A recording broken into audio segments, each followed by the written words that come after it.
Welcome to the Stacked Supplement Podcast, the premier source for supplement news and reviews. Thank you for tuning in to another episode of the Stack Supplement Podcast. We have a special one today as we have the man behind Morphogen Nutrition, who has, which has quickly become, I guess, one of the most interesting brands in the industry, at least from my perspective. The amount of products they're pumping out, the amount of, I guess, the categories they're selecting has been very impressive.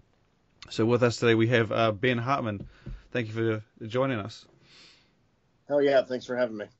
So the first question I gotta ask is, because we only just started following Morphogen Nutrition, like, I don't know, maybe 6, 7, 8 months ago, I gotta know. So what is the history behind the brand? Like, roughly when did it start? Like, how long you guys been going? Yeah. So we officially formed the business Articles of Incorporation in June of 2011. So it's been almost exactly 9 years. Oh, wow. Yeah, so we've been around for a while, and it's interesting to say that now, having been 9 years later. We started with no intention whatsoever of being any sort of supplement company with any sort of reach or impact on anybody. So I have a pretty extensive background in nutrition science and exercise physiology and facility management and teaching, education at the academic level, that kind of stuff. And so I've always been involved in a combination of teaching, mentorship, all related to the fitness and wellness industries, whether it was exercise physiology, personal training, nutrition coaching, all kinds of stuff. Back in the day, I used to be sponsored by a pretty major supplement company. Before there was a lot of sponsorships. We're talking 15 years ago when there was no discount code affiliates. There's none of this. There's no Instagram, none of this stuff. So I was one of the first, maybe dozen or so people through the country that had been doing, work in the Arnold Expo and writing for their website and doing photo shoots. And they were paying for my competitions and things like that. And so I got some inside perspective on how some bigger companies do some things, and it just didn't sit well with me, kind of some things that were going on. I'm a very blunt, no bullshit kind of guy, and I like numbers, I like data, I like evidence, and it was really hard for me to wrap my mind around promoting a few. They had some good products, and still to this day they have some good products, but they had a few that had some things like, proprietary blends that I'm not a big fan of. And they had some ingredients that I thought maybe weren't as beneficial as some others in a few formulas. And I struggled with the idea of promoting or educating on these things. Take that whole experience and couple it with this. I had a sense of like impending doom, if you will, with my career. So I used to be, like I said, involved heavily in management with fitness and wellness. I worked at a major university. I taught for them. And I was great at my job, and I loved what I did. I loved being able to educate and mentor students and do these things, but I didn't make a lot of money. And one day my boss came in and quit her job on the spot. And she quit because she was working so much that her youngest daughter called the babysitter mom. And so I was newly married. My wife and I were married for not even a year at that point. And we had just bought a house, and we've been together for a long time anyway, so it's not like we were a newer couple. But it was this sense of impending doom, like, I'm going down the same path. I'm going to work myself to death. I'm never going to be able to do anything. And, how am I going to do this? And so you take those two ideas, and I came home one day and I told my wife, you know what? I need all of our savings. I'm going to start a supplement. And it was just an insane idea. Yeah. And talking like, multiple tens of thousands of dollars. We're talking like a very small amount of investment dollars. And my idea at the time was basically start something small that I believed in and do things completely differently than the way that I was used to seeing done. And hopefully someday I could supplement my wife's income and make a little bit of money and maybe work from home and maybe not pay for childcare for a couple of years when we started a family and love what I did. And that's essentially what we did. We just never thought that the company would ever become anything like it's become. And as I've been in the industry much more, and as I've come to run my business, I always still to this day tell people that I'm not a businessman. Yes, I run a successful business, but I run my business. Yeah. I don't know how else does it. I don't even, I have discussions with people that are well invested in business topics. They read books. They go to these mastermind conferences. And they throw these business terms at me, very common words that are used in the business world. I know what you mean. I don't know what the fuck you're talking about, But let me explain to you my business and how I kind of envision things, on my end, and how I came to the conclusions that I did. And when I start to tell people that story, they kind of understand why we became what we did almost accidentally over all these years. From day one, we're looking almost 10 years ago. The industry didn't have as much transparency. There wasn't these fully stacked products. Practically none back in Practically none, and I remember being so frustrated, and I go, why doesn't, take a pre-workout, for example, at the time. Every company was doing these little baby scoops with these shitty proprietary blend formulas, and you had to multi-scoop or add different ingredients. And I go, why doesn't anybody just make a big-ass scoop that has everything you need, one scoop, and it's all research dosed. It's not arbitrary, it's not like 1,000 milligrams if the ingredient should be 2,200 milligrams, right? So, it's just an arbitrary number to me. So I go, why doesn't anybody just take all what the research says and put it into one thing? And I had some connections in manufacturing. I had some connections with some retail outlets and some owners of stores that I knew just from, bodybuilding and fitness industry kind of networking over the years. And I quickly realized that the reason that nobody does that is because there's no money in that, especially when you're in a distribution game. Even companies with the best of intentions, if they're going big, if they're going distribution on a major scale, there's only so much money you can put into a product. Otherwise, the distributor's never going to buy it, and they're never going to sell it to a store, and the store's never going to sell it to a customer. And I said, okay, so that piece of the industry is saturated. What if I make a product that costs 5 times as much to make, but I sell it to you for the same price as a similar product that you could? I go, I'm going to make more money direct on less units. I'm not going to have to sell thousands and thousands of units at a $5 or a $3 markup. But I can also make a product that I believe in, and I can make a product that makes a difference. And when I explained this to my wife very early on, and it's funny looking back at it because I was really, really irresponsible with money. And for me to ask for all of our savings and for trust in what I was envisioning, it eventually was gone on to change our lives. But at the time, it just seemed like the most ridiculous idea ever. And I basically said, if you make something that is so undeniably good, both on paper and in its practical effects, its usability, then, if I tell 10 people, one of those 10 people is going to go, you know what?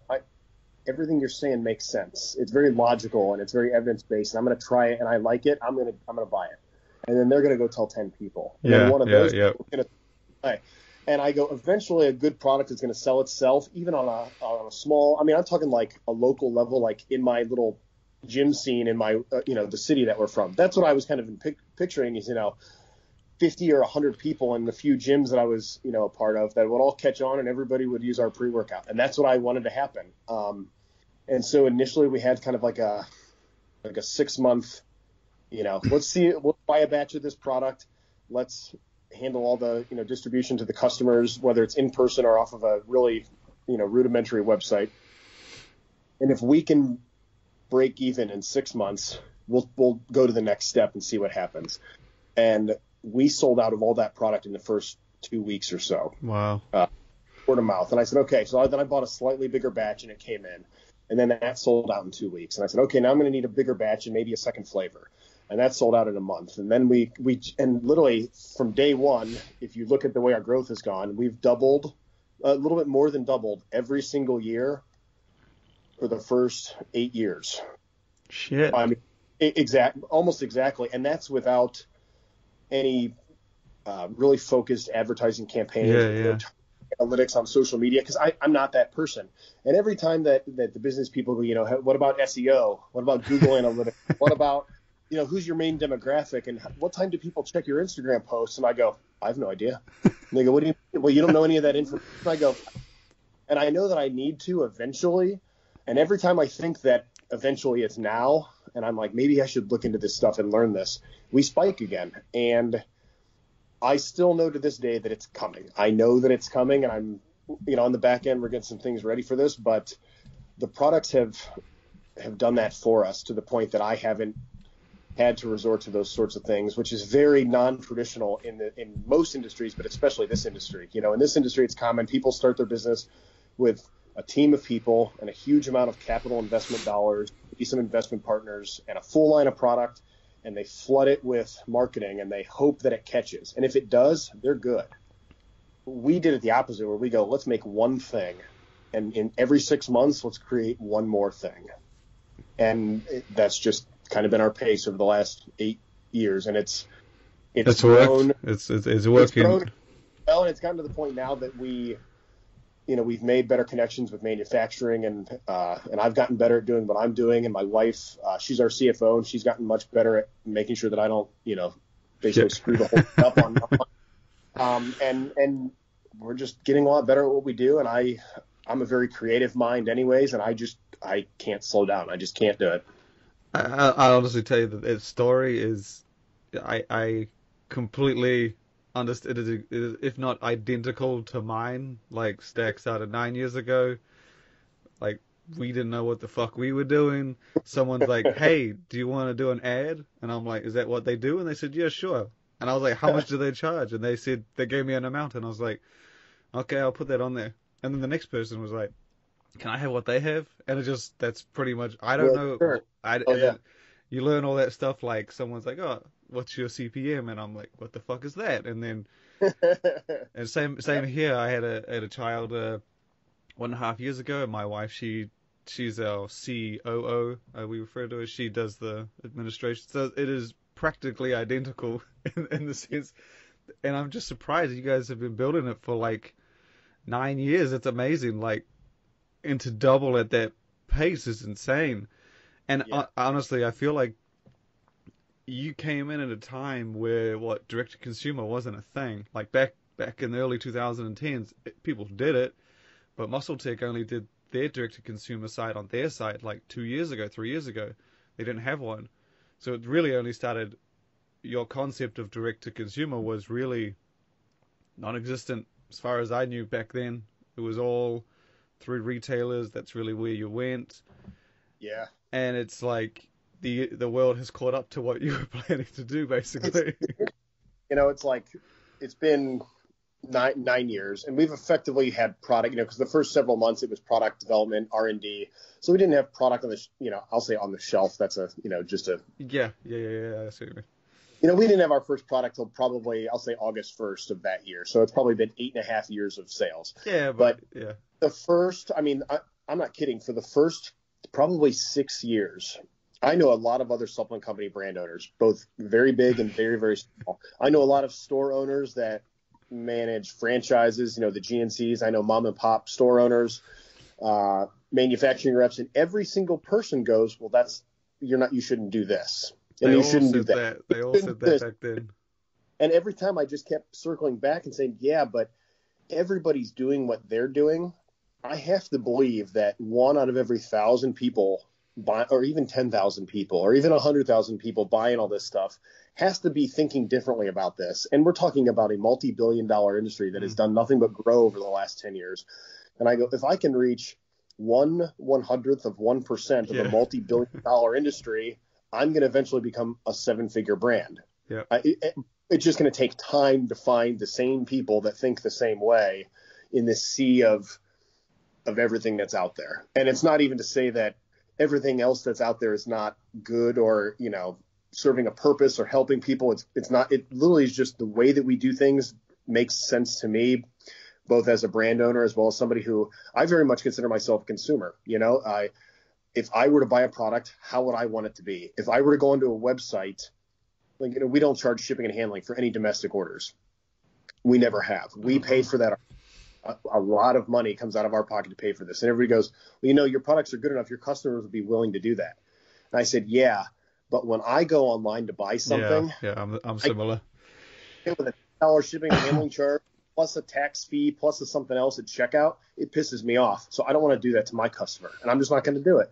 And it seemed to catch on. It seemed to work. There's a lot of things that we've done, all of our prices for every product are the same price. Other than our, we started to launch some commodity. We have our beta alanine, a few commodity items, but everything else is the exact same price across the board. And everybody goes, well, why? And I said, because I like that idea. Yeah. Yeah. And I've never really seen anybody do it. And I said, for me, if I go to a website and I go, okay, here's product 1 and product 2, and product 1 is $50 and product 2 is $30. My perception as a consumer, regardless of if it's true or not, is that the $50 product is either very good and worth the $50, which then makes the $30 product not as good, or means the $50 product is overpriced and they're both of equal quality. Either way, it doesn't represent the brand as a whole as being a premium brand, even if the products are great. In my mind, it devalues the brand as a whole. And I said, even if I have a product that costs a little bit less to make, I'm of the type of mind that I go, okay, if they're all going to cost the same, what else can I add to this so that the manufacturing costs are within a small window, the same sort of margin that makes each respective product category now way over the top complete. And I'm the first one to admit that some of our stuff, even most of our stuff, probably has 1 ingredient or 2 ingredients in every single product that probably doesn't need to be in there and nobody would ever notice. But the fact that we can put that in there and it might have some extra synergy benefits, it might have some standalone benefits, it represents the brand as a whole. It represents me as a person and how I think about things. Like if I could add that extra ingredient for $1, would I do it? I would do it. So that's what I did. I just created the company based on what I would do if me. That makes a whole lot more sense now, because one of my questions was the idea behind going so in depth on such specific categories that you have with all these supplements. Like I mentioned when we write about the brand, like the kidney support supplement you just did. While I have seen supplements that do something similar, it's generally like an all-in-one product, or it's a commodity with like 2-3 ingredients that's for kidney support.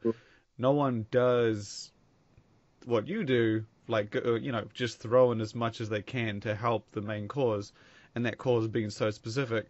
Which again, that was one of my questions, was what's the idea behind that? I think you just said it, that you wanted to. And there's something to be said too for I like the all-in-one aspect of things. Like we have Morpho Prime, which is I kind of consider an all-in-one organ health sort of product, and I created that product really as a specific thing that I could create and give to my dad, actually. So I have a family history of heart disease, high cholesterol, hypertriglycerides, all these sorts of things. And my dad's dad died when he was my dad's age is now. And so if that were to continue, then my dad would die right now. And then I would die in 30 years and not know my grandchild. And the cycle would perpetuate itself. And my dad was, I was trying to get him to take, N-acetylcysteine and alpha-lipoic acid and curcumin and, all these and ubiquinol, all these things. And it was overwhelming for him. And I said, all right, let me see what I can do. And I go, what would if I were giving this to my dad, what would I put in there? And can it be made? Is the margin there that I can even sell it? Is it going to be 100 capsules? Is it going to be 5 capsules? What's it going to be? And that's how we came up with Prime. And then when we look at more targeted things like the kidney product, I don't specifically have a need for intense kidney health myself. But as we've grown, we've reached more and more people. Yeah. And when there is a demand for a very specific type of product for a specific type of person, I see it as both a challenge and as a responsibility to at least look into that product category to see if I can't create something truly special within that category for those people. When we came out with Morphogen, a lot of people go, I don't know if I need that. And I said, that's okay. I don't expect most people to need it. But we're in a position now as a company that if I can create something great, even if it's not a vast seller, if I can reach a very small amount of people that have a specific need for that type of product, then I've done a good thing where it helps people that need the help. And again, reflecting back on what I stand for, on what I believe in, on what the brand is meant to be for people, it fits into that model. And that's how I come up with stuff. I think it's you've with that approach, whether it was your intention or not, but you inadvertently created like a brand where, like, even if you just said, hey, Morphogen's doing an adaptogen formula. You know it's going to kick ass. Like, it's not even like, oh, what's in it? You're just like, okay, it's got more of what anyone else has ever put in it. That's basically what the reputation you've built, which is impressive. Like I said, I keep mentioning you're just one of the most, I guess, specific, detailed premium brands. Like you said, your products are all the same price. I think is it $49, $48.99? I think $48. It's just a flat $48. International obviously charges shipping and handling from the site. We are in some very early talks, which I haven't really announced yet, but we are in some very early talks to set up some international distribution sometime in the next several months or sooner. We don't know yet, because the demand is there, and it's never something that we thought would be there, and we never intended to explore it. But domestically, everything's $48. We don't charge state sales tax in the state of Ohio. We cover that. We don't charge shipping and handling anywhere, even if it ships to Hawaii, if it ships to Washington State, across the country. I mean, and there are even times where we'll ship, let's say it's one of our protein powder tubs, which is a 3-pounder instead of a 2-pounder, in the same size tub, which a lot of people don't think about. That's expensive to make, and it's expensive as hell to ship. And if somebody buys it from across the country, I ship it over there, I literally might make $1 or less, and that's fine. Because the goal is not to make money on one specific product to one specific person one time that they order one thing. The goal is to be able to provide stuff that in its respective product category is a leader in its class that represents the – and the hope is that people buy, other things, and it, kind of balances that out. And I didn't want people to go, well, everything is great, but you don't have a protein that I like. And I'm like, then I have a responsibility to make a protein that you like so that you are not – going somewhere else, or else not that other products wouldn't be good, but if they do that, then they're more likely to buy 2 or 3 or 4 other things while they're there, and I see what you mean. Not the goal of shying people away. I've certainly been one to recommend other brands' products to other people. I still do it to this day. There's a number of brands that I really like the way they do things. I like the owners. I like their mission. I can look at their ingredient labels and I can go, though, that's from this brand. I can tell how the owner put this formula together. I can recognize it. So I really like that. But again, for me, it's a combination of personal responsibility and personal challenge that now as a brand that we have the ability to delve into more product as we grow. I'm going to do it. Yeah, it's like I said, to be honest, with the premium formulas that you have, I have to imagine that if anyone does buy something from you, like, I don't imagine them going anywhere else. It's just you've got one of those things where, like, you have everything all in one, like you're saying, and you're just trying to fill out their stacks. And there are very few that I would say that compete on the ingredient side, at least with the mainstream products that you do, such as the proteins, the amino, the pre-workouts. I mean, there are a few that compete in that area, but it's those little things that you have that really just make you such a comprehensive brand. And it's still crazy to hear that you've been doing this for, like, just building gradually for 9 years or 8.5. It's amazing. Like I said, it's been, let's say, 8.5 years of selling product. I'm very fortunate that my wife has been so supportive of this vision that I've had. I've always been very in depth with something that I'm very passionate about. I have a very tunnel focused sort of brain where doing this flows. I get lost in it. Yeah. But man, fuck if I can't do the dishes at all, we built a house and it's fantastic and it's great for our children. And she handled all the logistics of all the finances. I just signed the papers. I have no idea what's going on because I just can't do those things. So not only is she, the backbone of us as a couple, but she's the backbone of the company 100% to make, like I said, screw up everything. But very early on, the first 2 or 3 years, I was running the company very part-time on top of my other career. And I was finishing graduate school and I was teaching part-time at the university and I was doing all these things. And when it came time to focus on the company even more, she took a better job. We moved a couple hours away to a better city and I ran the company full-time for 5 more years without taking a cent from the company. And so I took my first actual paycheck on our 7-year anniversary. Damn. Because because we were able to live below our means.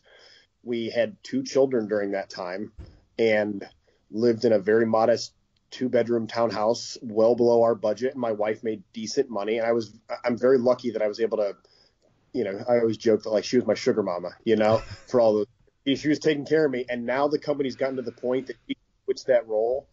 And we're actually transitioning her right now. She is our CFO and she does a lot of work for the company, but we're transitioning her to a much more involved, almost like a hybrid COO, CFO sort of position, where by the end of the year, the goal is to have her work full-time for the company and leave her current employer, so that we can focus even more and that she can help me be even more efficient with the things that we're doing. And I'm glad that the tables have turned, that now, I'm able to provide that opportunity, but there's no way in hell I could have done that if she didn't support us for the first 7 years of me not taking a cent from the company. I mean, and every year, after the first several years, we were not profitable at all. It was a shit show. I'll fully admit that. And then once we started to figure out what the fuck we were doing and started to make a little bit of money, that's when I go, you know what? Let's put one more ingredient in every product because I have the money to do it. Where everybody goes, if you do this, you're going to add $3 to every SKU extra. That's not Ben, you're growing. Why would you add money to your cost? You're already growing. I said, because one, I can, and I view it as a personal responsibility to do it, as a challenge and responsibility. But the second thing is that as we were growing and getting some recognition, I heard some chatter around that, other companies were starting to catch on, and even people that I'm friends with that own other smaller brands were going, I'm going to take some inspiration from that dope product that you made, and I'm going to do it. And I'm like, all right, well, fuck you. I'm going to add 2 more ingredients to it, so bring it. And it was like a friendly sort of thing. And because we had already been doing that sort of thing for so many years, before it was a thing, we were way ahead of that. Yeah. So now and obviously there's a certain point in time where I can no longer add to the manufacturing cost, or we are not going to stay in business. That cannot exponentially increase. But I don't think anybody else can catch that anytime soon. And any giant company that has the money to do that has no motivation to do that because they're already giant for a reason, and it's usually made distribution channels. And again, they go back to margin and that distribution model, which we are not in. So I almost view it as 2 separate industries in a sense. Yeah, I see what you mean. I like what they do, and I respect what they do, and I follow it. I'm aware of it, but it doesn't change how I do what I'm doing. Yeah, pretty much every answer you're giving is just, to be honest, it's just a great reflection, or in fact, your products reflect, I guess, your mission statement, what you stand for. It really makes a lot of sense. And like I was saying, I only just stumbled across the brand maybe a year ago, and when I saw the formulas, I'm like, how in the shit am I only just hearing about this stuff? Like, how did I not come across this before? But again, like you say, you put more focus, like everyone says, a lot of people say it, we put more effort into our formulas and manufacturing and very little into marketing. But I don't think anyone does that to the extent that you do. Like, it's been to the extent that I've been a little bit of a stubborn asshole about it. I'll be honest about that. I know that I need to pay attention to the other side of actually running business. I'm well aware of this, and I've talked to some people that I'm very close with in the industry that I respect a lot, and I think they're doing great things. And fuck, if I'm just not so steadfast in the way that I have believed in what we're doing. And it's not just the brand. I mean, this is the way that I've always kind of done everything my whole life, where if I think that something is the right choice that takes me down the right path, then I cannot deviate from that path, period. And for the most part, it's served me very well. Certainly there's been times in my life, both with, personal choice, but also with the company, where it's completely fucked me for sure. But overall, my path has continued to move forward, and I've slowly garnished more respect over time by staying on that path and never deviating from it. So it's cool. I think it's a little weird. I'll be honest, it's a little weird. I don't think you need to chat. While I said that I didn't see you because you don't market that much, you built a direct-to-consumer platform, which the whole point is one of those things where you don't necessarily need to market. You bring in people and then they stay, and you control the shopping experience to the door. That's like the problem with marketing products is that it puts you in that realm where you've got guys who only market and don't put jack into their formulas. So to try and compete on that scale is just going to be next to impossible. Like, even though there are some that have a good balance, whether they're 50% marketing, 50% product, whatever, you're doing the extreme end of the scale, like all formulas. And I mean, I don't think it'd be difficult to compete. And the thing is like platforms like Stacked and even Supplement Snoop, the great guys there. I guess that's where we come in. It's just sort of pushing those brands that put them all on an equal platform. I guess, you know, we promote you just as much as we promote the giants. It's not just huge for us, and I've talked to a lot of review brands, you know, apps or websites or YouTube channels, and a lot, and we get messaged a lot, and I get tagged all the time on Instagram by some of these review guys, and they're like, you know, people ask them questions, when are you going to review Morphogen stuff? And they tag me and they go, well, you know, as soon as he sends me a care package of stuff, I'll review it. And I'm like, listen, I understand how the game works. I'm not naive to this. And if it were approached differently, I'm all for it, you know.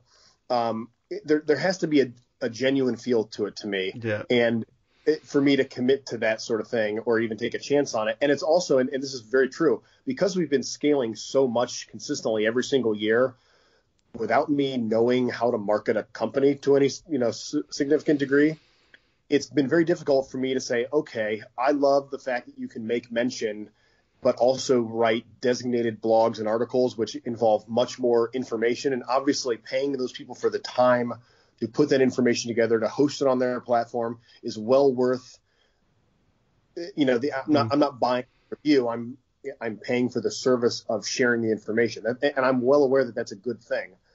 Because we've been scaling so fast, if I invest in that sort of thing on multiple avenues, you know, multiple review sites, and we scale too fast, I'm fucked.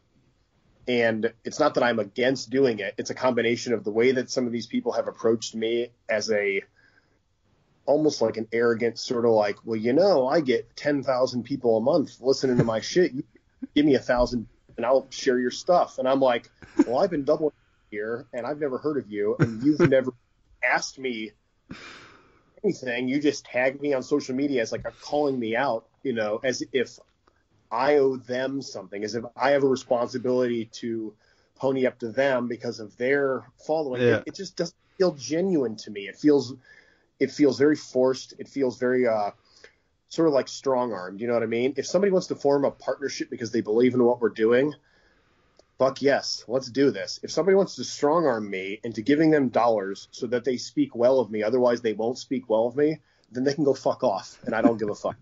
Period. Yeah.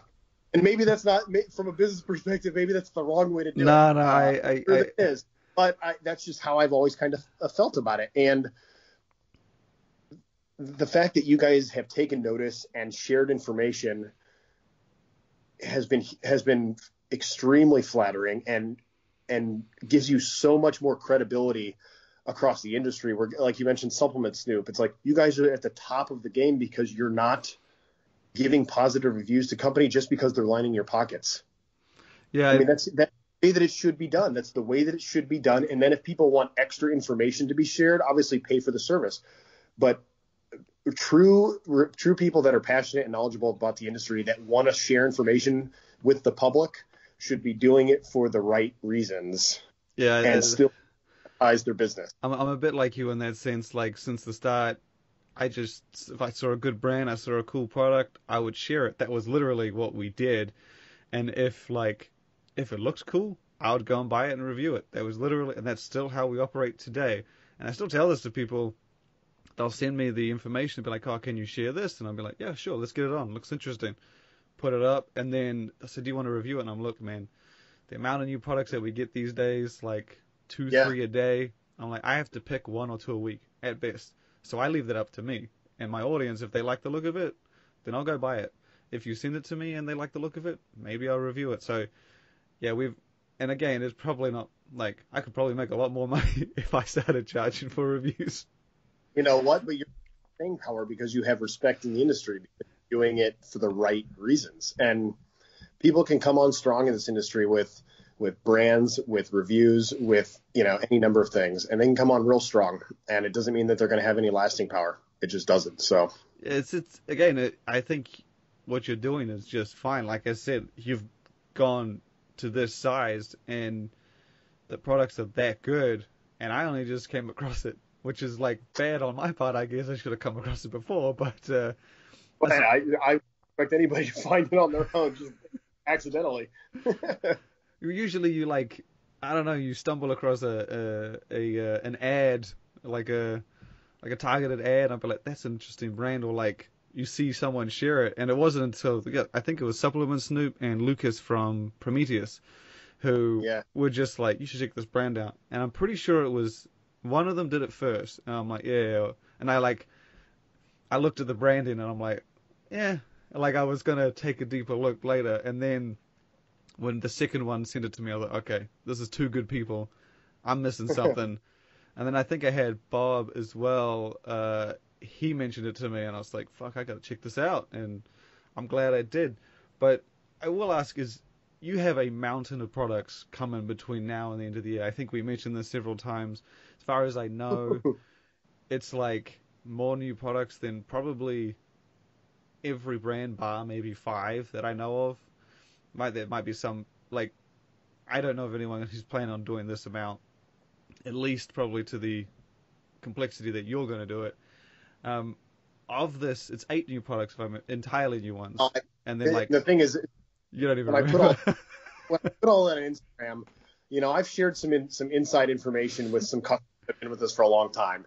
I answer every DM that comes to me, and I talk to people like I'm just a regular dude that wants to talk about stuff, because that's exactly what I am.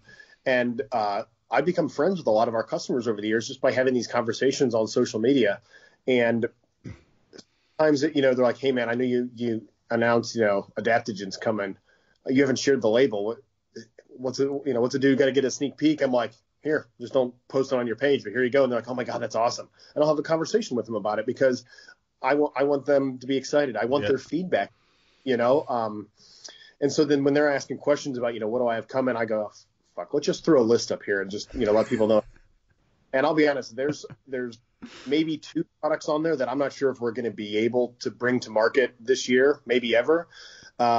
In terms of like new flavor releases, I bet you there's more that we do this year. So from that list, because there's a lot, and like you can gather the categories vaguely from the names, is there anything in there, although based on what you've said, I imagine all of them are like this, but is there anything in there that you're like supremely excited about, that you've put quite a bit of it, or put more effort than any of the others?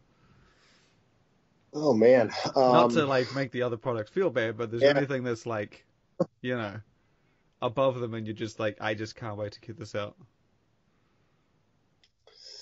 That are all equal. So some of them are coming, like, some of them are coming tomorrow, probably. Yeah, I know. You said Morpho later Pump. this week. I saw it depends on when the freight shipments show up, and we have to inspect it, and we have to, inventory it and warehouse it and get all the, logistic stuff.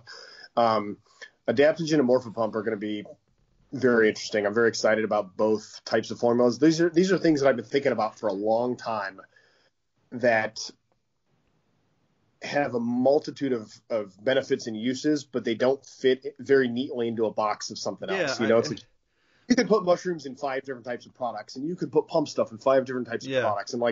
And there's sometimes there's an ingredient that is awesome, but it's not awesome maybe as a standalone. It's awesome as part of a formula, but maybe it doesn't belong in Volugen or Alphagen, because those are just so ridiculously loaded that if I were to add something else to that, you're not even going to know it's in there, and it's going to drive the cost up so much that I can no longer make it. But is there application of that ingredient into a different type of product where the synergy of the whole line, together makes much? Yeah. So those 2 products I'm very excited about. I got to ask about the Morpho Pump.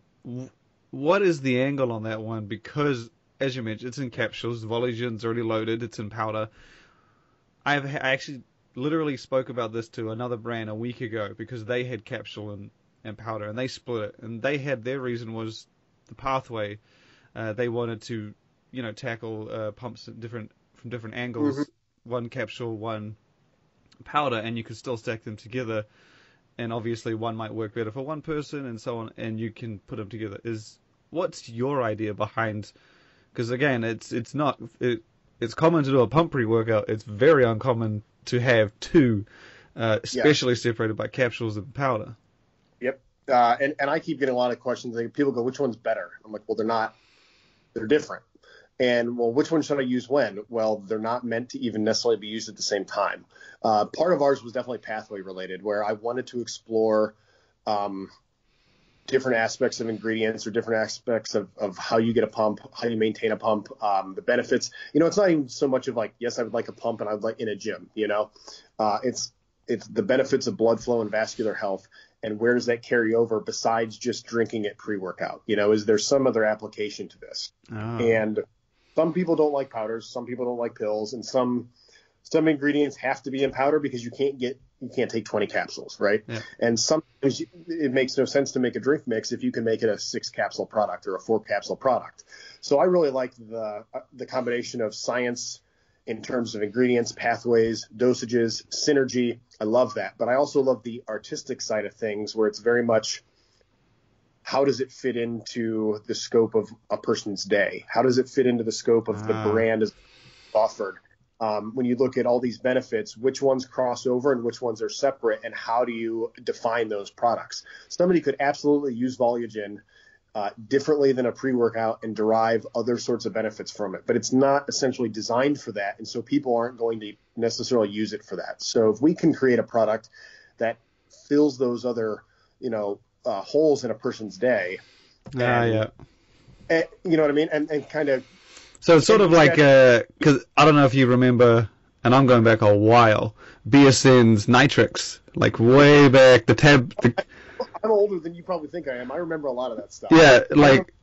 Taking, it was supposed to take 6 Nitrix, and he was taking 12 or something, and the big old horse pills. I remember that. And it was promoted as a 24-hour pump product. You didn't take it before workout. Like pump, yeah. You took it in the morning, and then in the evening. I like that, absolutely. And that is, the idea of that has always appealed to me, always.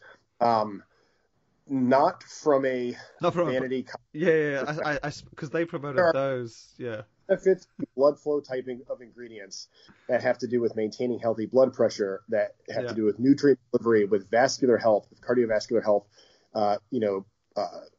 clearance of metabolic waste products, all these certain things that somebody can derive benefit from, but they're not going to drink a non-stim pump pre-workout 1/3 of a scoop 3 times a day to get those benefits. They're just not going to do it. And to me, a pre-workout, people go, well, you have a pump pre-workout. And I say, yes, but it's not just a pump pre-workout. If you have a pre-workout that is literally only pump ingredients, you're missing the boat on a number of other things that could be in that product.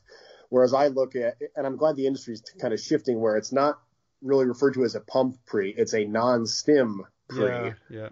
Because you can still have performance and cognitive benefits, which I do like the trend that industries are now starting to put some cognitive, their choline sources, or acetyl L-carnitine, or rhodiola, or some of these other things that confer cognitive benefits in a non-stimulant product. I really like the idea of combining that with the performance and the blood flow aspects of the non-stim category. Morpho Pump takes that same idea, but instead of it being, performance and cognitive based, more health. It's health and wellness pump at the same time. Okay, that makes sense now. Together, people need to be careful stacking too much of that stuff together. You can get mild GI distress. You can get low blood pressure. You can have issues. So we have a big old warning on the label. We don't want people to take all 6 caps of Morphopump with a full scoop of Volugen the first time they do it. That's not a good idea. But I definitely see people taking, 3 capsules in the morning, 3 in the evening, or 2 capsules morning and evening, and then 2 capsules with their Volugen pre-workout. I absolutely see people doing that. That's what I'm planning on doing. So that makes a whole lot more sense now, because like I said, like the Nitrix from BSN back in the day, that was like an all-day thing, but they promoted it as like look good and jacked for 24 hours. I remember that in all the marketing. That's not the whole point. Yeah, but yours is all day, but for blood flow and health and wellness benefits, as opposed to I get that's very interesting, because like I said, it's even the other brands that do have two pump products, they promote them both as pre-workouts, and you can take them both. So it's, while it's interesting, I'm not surprised that it's so unique as an all-day blood flow product. And the thing with taking two, when they go, well, we have a pill pump and a powder pump, and you take them together pre-workout, the first thing that I think is, why can't they put all those in one drink if they're all meant to be that's again goes back to, why doesn't everybody put everything you need in one scoop? If you need to take 4 separate products all together for a pre-workout, then maybe they're not all as well put together as I would prefer. I obviously understand the benefits of a stim-based and a non-stim, and people stack them, and I like doing that. And you can customize the amounts of each, and I do like that aspect of it, but it gets a little ridiculous if you're going into 2, 3, 4, 5, 6 different products, stack. Like, no, just make 2 better products.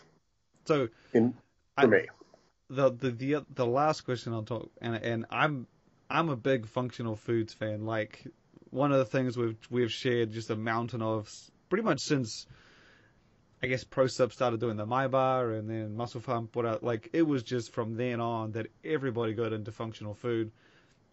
And Europe is just the leader, in my opinion, in terms of taste and texture. I have to ask about the Morpho bar, which I'm assuming is a protein bar. And the only reason I'm curious about it is because of your approach to pretty much every other product. A lot of the time, people do, they want a candy bar looking thing. They want something with a layer of sweet caramel. They want, like, they just, they're going for looks and taste. But I get the sneaking suspicion that is not exactly, that's not necessarily your take or what you're coming out with Morpho bar for. Well, I'm definitely not trying to make a candy bar, for sure. Am I completely revolutionizing the protein bar industry? No. There's only so much that you can do within a respective product category. Yeah. But and I look at going back to the selfishly, what am I going to do? I like bars. I do. But I also like cookies and shit, and I, especially in the evenings, like, I'm looking for cookies, I'm looking for Rice Krispies treats, and I'm looking for these sorts of things. And I'm going, I was grabbing these different protein bars from these different brands, and they were either absolutely completely wrecking my stomach, or they were glorified candy bars that had, super low protein, the ratios of protein to fat were way off. You can't have a protein bar that's 15 protein and 15 fat. That's not a protein bar. That's a fat bar, with a little bit of accidental protein in it, where, we're not going to make a protein bar with 50 grams of protein and 2 grams of fat. That's impossible. But within the functional food category, what makes sense to me, and then what, based on consumer feedback, based on what my customers have been asking for a long time, I said, okay, I owe it to myself and I owe it to them to at least start to look into this. And then as we got into it, I said, can we do this a little bit better than some other types of product, that are already on the market that I think are good, but I think that, again, they're designed for mass distribution. So I understand why they make them the way they do, and they're going to get rich off of them. I would rather something that's a little bit better than that. And I hesitate to mention brands or types of products specifically, but there's one that is a very delicious bar, created by a very well-known industry person, a marketing, those 3 things pretty much confirm who he is. and those bars are delicious. But for me, if I have to eat 3 of them to get enough protein to count as one bolus of protein in a day, but it has 700 calories or 800 calories and 30 or 40 grams of fat, and the first ingredient is peanut butter and not protein powder, I struggle with the idea of spending $2 to $3 on that item for me. Yeah. And so I said, if I'm going to spend my money on something that fulfills a niche of both the sweet, the sensory perception, the texture, the convenience, the portability, and also provide a little bit better nutritional content, sourced ingredients, all these things, is there a middle ground that I can meet in here to find something that satisfies both my need and still, again, represents me and represents the brand as a whole? And we're very, very close. We have it. It's a logistical nightmare. The whole coronavirus thing threw a wrench in everybody in the whole world. Yeah. Plans. We're just now getting affected by supply chain issues and, staffing at the manufacturing companies where it's like, hey, where the fuck are my samples, or where the fuck are my, proofs for this? Well, the guy hasn't been at work for a month. Well, fuck me, right? I mean, how am I supposed to, we're missing one ingredient, supply chain dried up.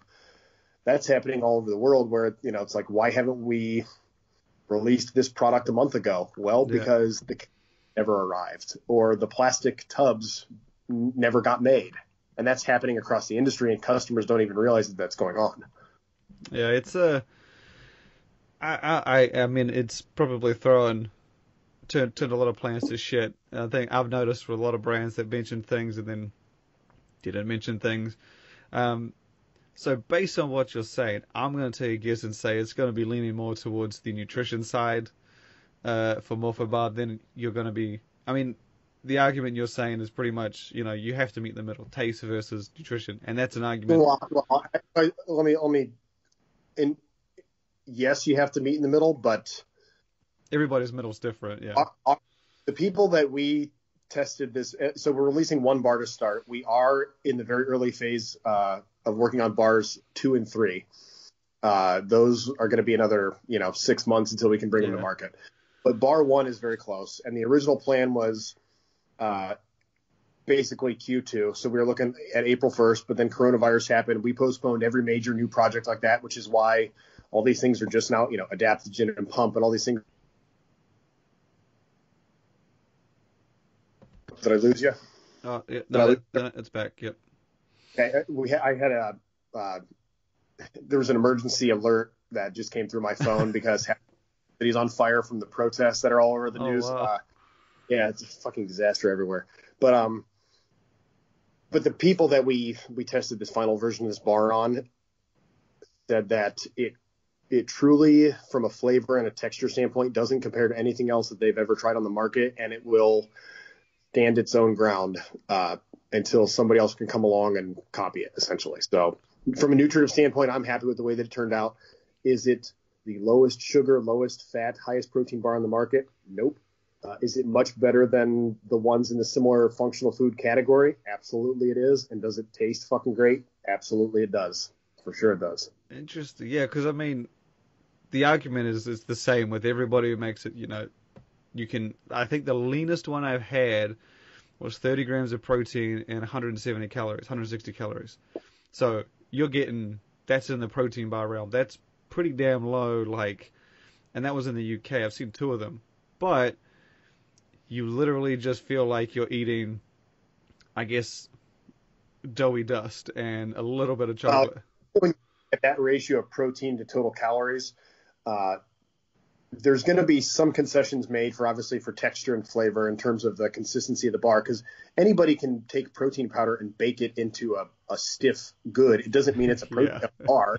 I mean, anybody can take a scoop of protein powder and bake it into a brick and eat it. That's not what we're doing here. But when you look at huge ratios of protein to, carbs and fats in a bar like that, typically they make concessions on protein quality as well. So you'll see more gelatin and collagen type protein. Yeah. In the UK, that's a lot. Gelatin and collagen have their application for sure.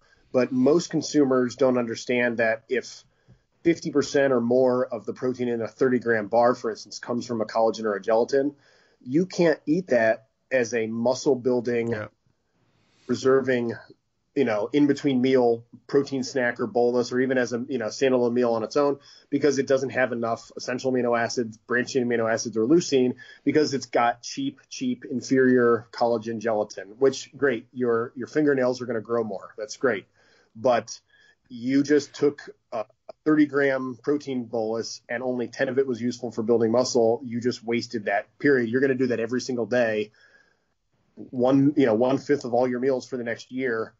You just missed out on 20% of all your potential for stimulating, muscle protein synthesis and decreasing muscle protein breakdown because of the inferiority of the amino acid profile of the product. Yeah, we noticed pretty quickly in Europe that compared to the US, like when I first saw a great bar and I'm like, oh, there's, they're using soy or they're using collagen, and I'm like, okay.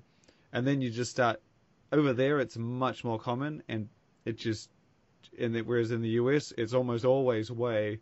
They care a lot more, I guess, about the sports nutrition aspect. But I think, based on what you're saying, I'm even more intrigued by this bar. Like I said, I've had my fair share of things that try and be more nutritious than what's out there. It's very hard to get something that tastes that good without all those extra calories. So I'm intrigued, and like you said, that one's coming relatively soon, or everything keeps getting pushed back. Our lead times keep supply chain issues. It was going to be April 1st, and we put it on hold on our end, and then it was supposed to be July 1st, and we had some hiccups with our manufacturer earlier this week that were kind of ironed out, some last minute details. I don't have an exact. No, it's going to be here. It'll be before Halloween for sure. Is it going to be August 1st or September 1st or October 1st? For you, it'll be here when it's here. When it's in my hand, when I'm going to announce it. And before that, I'm going to get a ton of questions. People are going to go, "Hey man, when's it coming?" Again, I'm a very transparent guy. I don't have a lot to hide. If I had an exact answer of the date that it's going to be released, I'm going to share it with everybody. It's not like I'm keeping this secret.